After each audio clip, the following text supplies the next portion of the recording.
Hello aspirants, welcome to UPSC Vidyalaya. In this session, let's explore who the Neanderthals were.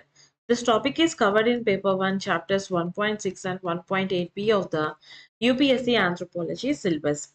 So without further delay, let's begin our session, and this is presented by me Shailaja Arati.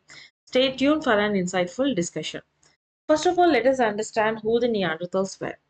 So the taxonomical name refers them as the Homo neanderthalensis or the Homo sapiens neanderthalensis. Wherever you encounter this word in the prefix, which implies that they are very close to the modern day human beings, but they are not the modern day human beings. The modern day human beings, that is we are called as the Homo sapiens sapiens. What does that imply?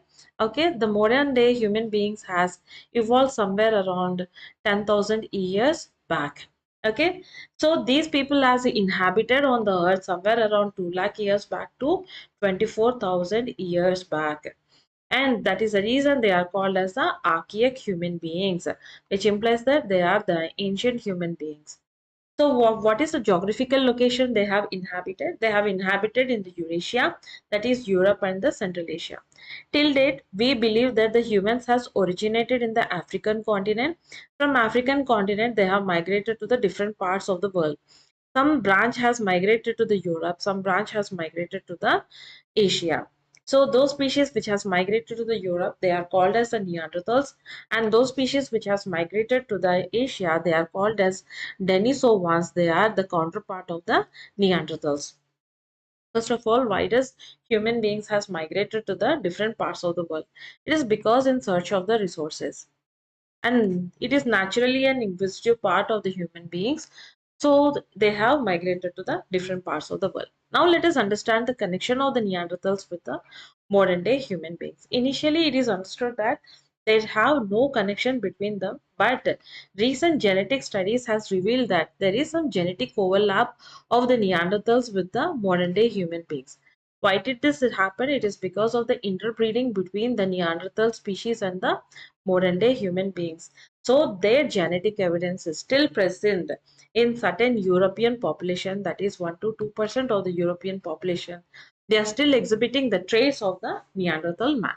They inhabited extreme ice age conditions. That is the reason they have actually inhabited in the Pleistocene epoch. What do you mean by Pleistocene? In the Greek language, Pleistocene means snow. Okay, they have inhabited in the extreme climatic conditions. And during that time period, they have developed some stone tools also. These tools are used for hunting, and not only for hunting, for their survival mechanism. And the first discoveries of the Neanderthals, their fossils are initially found in the Neanderthal Valley of the Germany.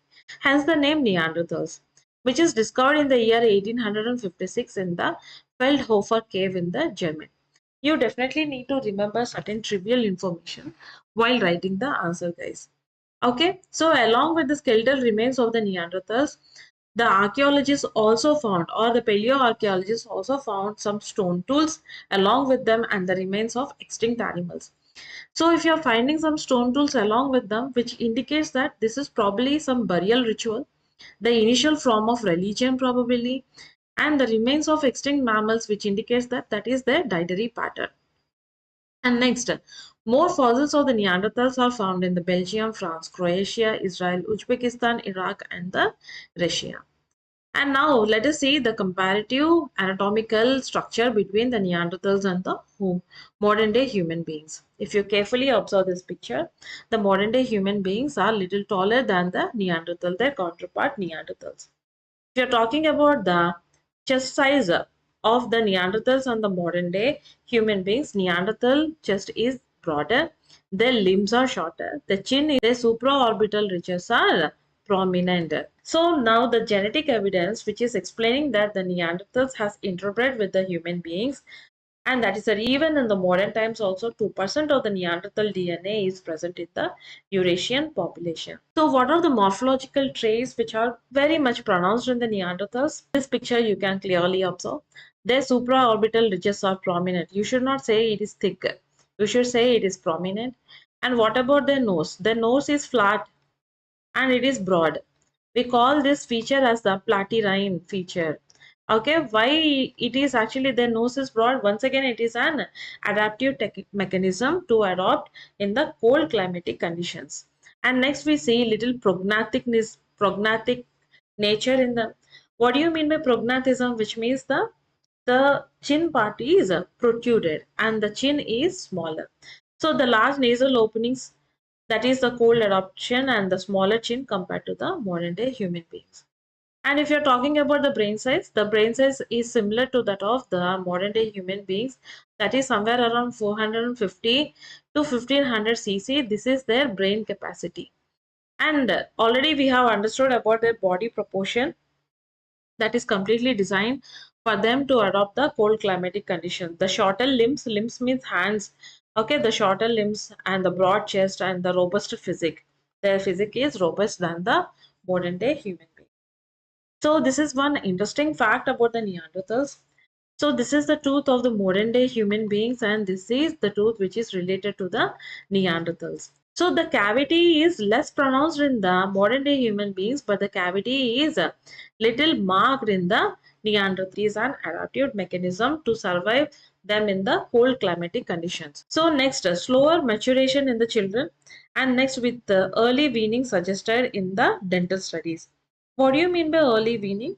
Early weaning refers to the process of stopping breastfeeding and introducing the solid or alternative food earlier than the recommended age. This is usually observed in the Neanderthals. So how did we actually understood this? Based on the dental analysis.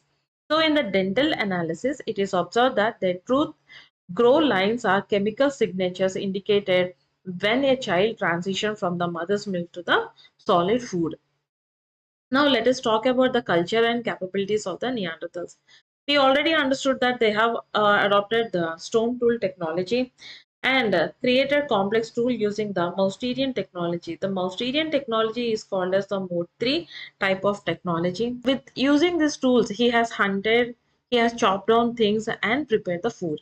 And what about the communication and language? The presence of higher bone plays an important role in the speech. What is this FOXP2 gene? It is involved in the human speech and the language development. Okay, apart from many other functions it has to perform, this usually is involved in the human speech and the language development. Now let us understand about the symbolic and the social behavior. Okay, so these species, that is the Neanderthals, has buried their dead people along with the tools, what the stone tools, whatever they have used. That indicates that the early form of the religious practices are followed by them. And next, they have taken care of the individuals, and evidence of art and ornaments is also found. And what has happened to this species? Okay, there are many hypotheses related to them. One is the climate change. The other one is it is because of the ice age stress and the competition for the resources. They have to compete with the modern day human beings, and it is because of the interbreeding and the assimilation into the human population. The last species of the Neanderthals is observed in the Gibraltar area approximately between 35,000 to 24,000 years ago. So guys, these videos are based on various news articles published in different newspapers. That's all for today guys. We will meet again in the other session. To download the lecture PDF, join our Telegram channel mentioned in the description box. Till then, take care and bye-bye.